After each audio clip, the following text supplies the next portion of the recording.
بسم اللہ الرحمن الرحیم۔ السلام علیکم ورحمۃ اللہ وبرکاتہ۔ اسلامک لیب کی جانب سے خوش آمدید۔ بصرہ کے قریب ایک انتہائی گنہگار آدمی رہتا تھا۔ جب وہ مر گیا تو اس کے جنازے کو اٹھانا تو بہت دور کی بات ہے، کسی نے ہاتھ لگانا بھی گوارا نہ کیا۔ ایسی حالت میں اس کی بیوی نے کرائے کے مزدور لیے وہ جنازہ اٹھوا کر قبرستان لے گئی۔ قبرستان کے قریب پہاڑوں میں ایک زاہد رہتا تھا جس کی عبادت کا بہت شہرہ تھا۔ جنازہ رکھنے سے پہلے وہ جنازہ پڑھنے کا منتظر تھا۔ جب اس زاہد کے جنازہ پڑھانے کی خبر پہنچی تو لوگ جوک در جوک جمع ہونا شروع ہو گئے۔ انہوں نے اس زاہد کی اقتداء میں نماز جنازہ پڑھی۔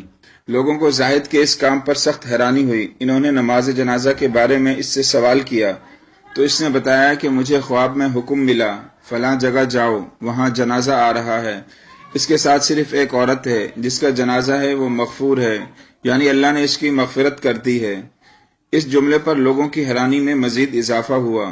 عورت سے اس کے حالات معلوم کرنے پر پتہ چلا کہ درست ہے کہ یہ شرابی تھا اور شراب خانے میں ساری عمر گزاری، مگر اس میں ایک صفت تھی کہ صبح جب یہ مدہوش نہ ہوتا تو باوضو نماز فجر ادا کرتا تھا۔ دوسرا، اس کے گھر میں یتیم بچے رہتے تھے جن سے اپنے بچوں جیسا سلوک کرتا تھا۔ تیسرا، رات کو جب ہوش آتا تو خوب رو کر اللہ کے حضور التجا کرتا، یا اللہ مجھ خبیث سے جہنم کے کون سے کونے کو پر کرے گا۔